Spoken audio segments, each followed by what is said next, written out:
warahmatullahi wabarakatuh. Yang kami hormati Bapak Presiden, Bapak Wakil Presiden, pada hari ini kita akan memulai rapat terbatas. Materi utama adalah pengarahan Presiden kepada para gubernur berkaitan dengan pandemi COVID-19. Bapak Presiden, kami laporkan hadir 34 gubernur 100%, dan anggota kabinet yang diundang juga hadir 100%. Untuk itu kami mohon Bapak Presiden untuk memberikan arahan kepada kita semua. Kami persilakan Bapak Presiden. Bismillahirrahmanirrahim. Assalamualaikum warahmatullahi wabarakatuh. Selamat pagi, salam sejahtera bagi kita semuanya. Om Swastiastu, Namo Buddhaya, salam kebajikan. Yang saya hormati Bapak Wakil Presiden, para Menteri, serta para gubernur dari seluruh provinsi yang hadir pada pagi hari ini. Pagi hari ini saya ingin memberikan arahan mengenai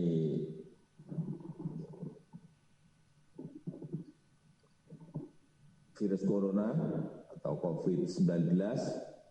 Kita tahu bahwa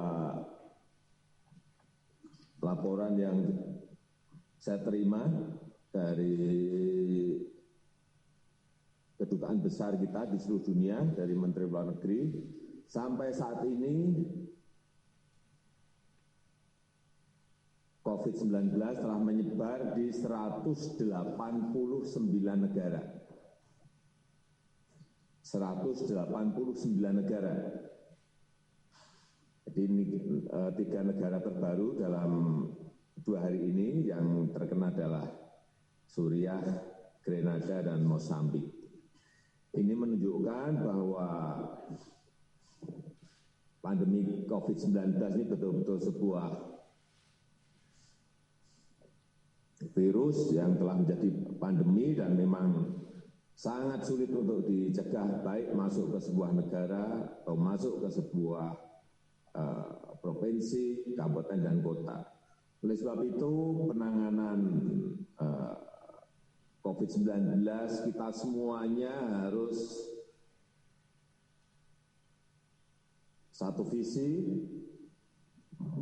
memiliki kebijakan yang sama, dan saya minta setiap kebijakan yang ada di provinsi semuanya dihitung, baik dampak dari kesehatan dan keselamatan rakyat kita maupun dampak sosial ekonomi yang mengikutinya.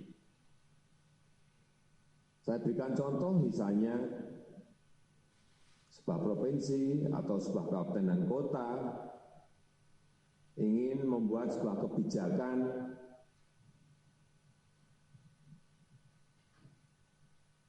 sekolah diliburkan, kantor ditutup semuanya, kemudian tempat-tempat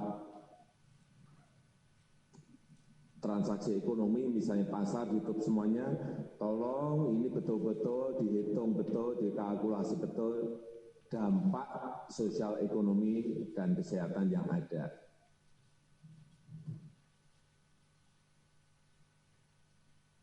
Kalau ingin melakukan itu, kebijakan setelah itu dilakukan tolong betul-betul disiapkan. Sebagai contoh, sebuah kota ingin melakukan itu, hitung berapa orang yang menjadi tidak bekerja, hitung berapa pedagang asongan yang akan tidak bekerja, hitung berapa becak yang akan tidak bekerja, hitung berapa sopir yang tidak akan bekerja. Sehingga di dalam APBD dukungan kepada sektor-sektor itu yang harus diberikan. Bantuan sosial kepada mereka harus disiapkan. Jangan kita hanya menutup tetapi tidak dibarengi dengan kebijakan bantuan sosial, social safety net untuk mendukung kebijakan yang dibuat. Intinya kita ingin ada 3 hal. yang menjadi fokus kita. Yang pertama, keselamatan adalah yang utama, kesehatan adalah yang utama. Tetapi siapkan yang kedua, social safety net-nya. Bantuan sosialnya tolong disiapkan. Yang ketiga, dampak ekonomi dihitung betul. Sehingga kesiapan kita dalam menyediakan stok pangan betul-betul ada.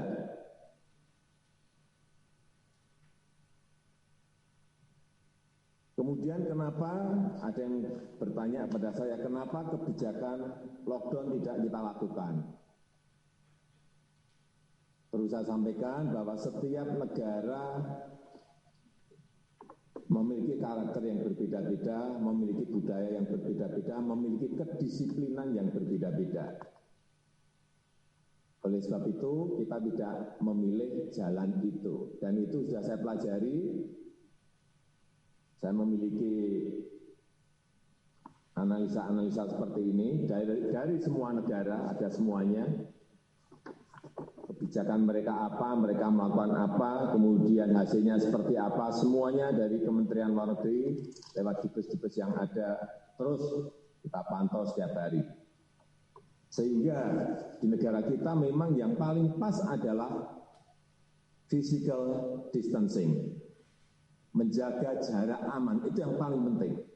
Kalau itu bisa kita lakukan, saya yakin bahwa kita akan bisa mencegah penyebaran COVID-19 ini.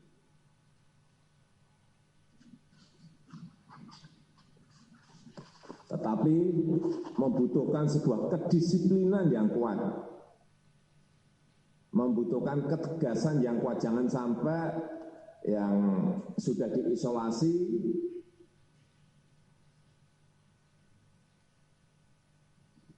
saya membaca sebuah berita sudah diisolasi masih membantu tetangganya yang mau hajatan.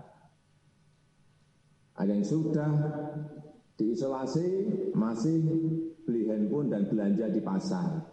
Saya kira kedisiplinan untuk mengisolasi itu yang paling penting.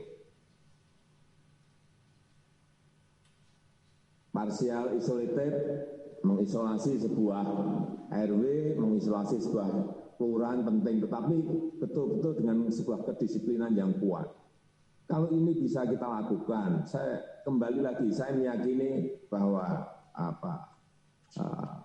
skenario yang telah kita pilih akan memberikan hasil yang baik.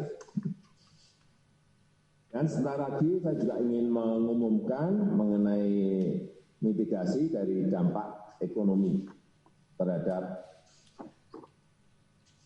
masyarakat. Ini perlu saya sampaikan juga pada para gubernur. Saya perintahkan ini kepada semua menteri, gubernur, bupati, dan wali kota agar memangkas rencana belanja yang tidak prioritas di APBN maupun di APBD. Anggaran-anggaran perjalanan dinas, pertemuan, belanja-belanja lain yang tidak dirasakan langsung oleh masyarakat segera harus dipangkas. Karena kondisi fiskal kita sekarang ini bukan sebuah kondisi yang enteng. Kemudian melakukan refocusing kegiatan dan melakukan realokasi anggaran.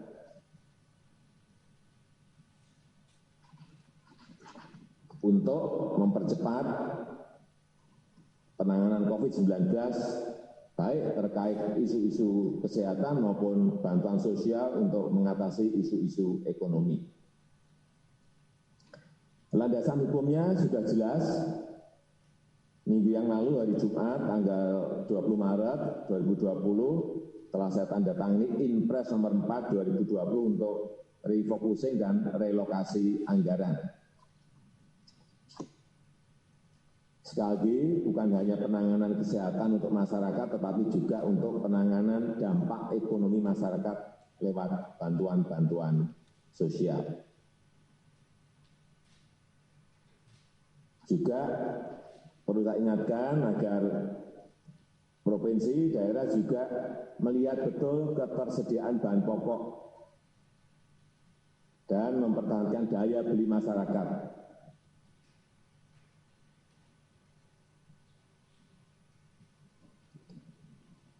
Tolong dilihat betul keadaan para buruh, terutama para pekerja harian,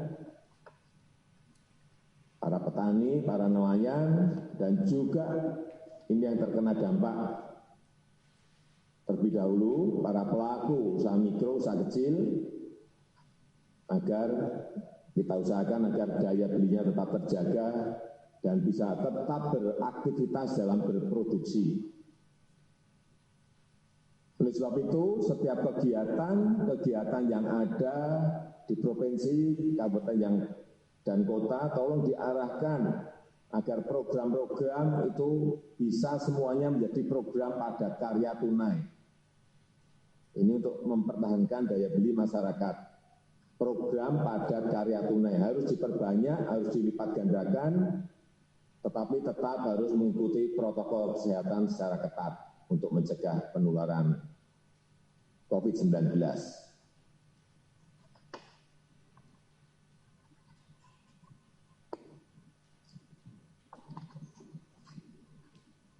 Sebentar lagi juga akan kita keluarkan kebijakan untuk penerima kartu sembako. Selama 6 bulan mendatang akan kita tambah 50.000 sehingga diterima 200.000 per keluarga penerima manfaat. Anggaran yang telah kita siapkan 4,5 triliun. Kemudian juga akan segera dimulai kartu prakerja, implementasi dari kartu prakerja. Ini kita pakai untuk antisipasi para pekerja yang terkena PHK, para pekerja harian yang kehilangan penghasilan, dan para pengusaha mikro yang kehilangan pasar atau kehilangan omset. Alokasi anggaran yang telah kita siapkan adalah 10 triliun. Agar provinsi-provinsi bisa ikut mendukung ini, siapa yang harus diberi mulai didata dengan baik. Kemudian adanya keluhan dari usaha mikro, usaha kecil. Kita kemarin juga telah berbicara dengan OJK. OJK akan memberikan kelonggaran, memberikan relaksasi kredit bagi usaha mikro, usaha kecil untuk nilai kredit di bawah 10 miliar. Baik ini yang di kredit yang diberikan oleh perbankan maupun industri keuangan non-bank, akan diberikan penundaan cicilan sampai 1 tahun dan penurunan bunga.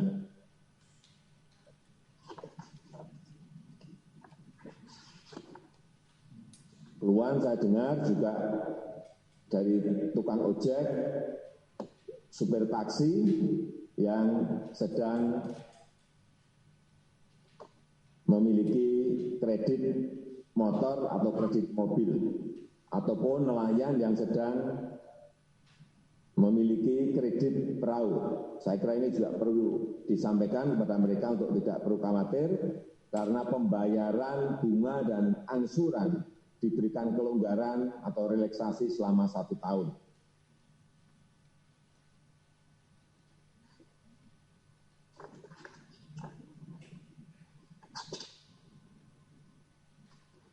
Beberapa skenario juga telah kita hitung, kita kalkulasi mengenai prediksi dari COVID-19 ini di negara kita Indonesia. Bulan April seperti apa, bulan Mei seperti apa, skenario buruk seperti apa, skenario sedang seperti apa, skenario ringan seperti apa. Dan saya kira kita ingin kita berada pada skenario yang ringan,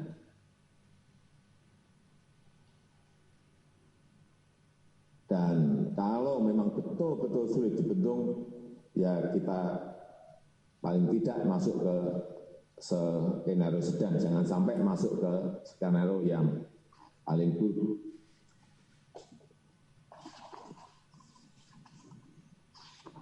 Kita juga telah menghitung juga penurunan di beberapa provinsi mengenai daya tahan, mengenai penurunan pendapatan dari setiap provinsi yang ada. Ini saya berbicara skenario sedang saja. Misalnya provinsi buruh, kalau skenario-nya sedang, yang terparah nanti akan berada di Nusa Tenggara Barat. Itu akan ada penurunan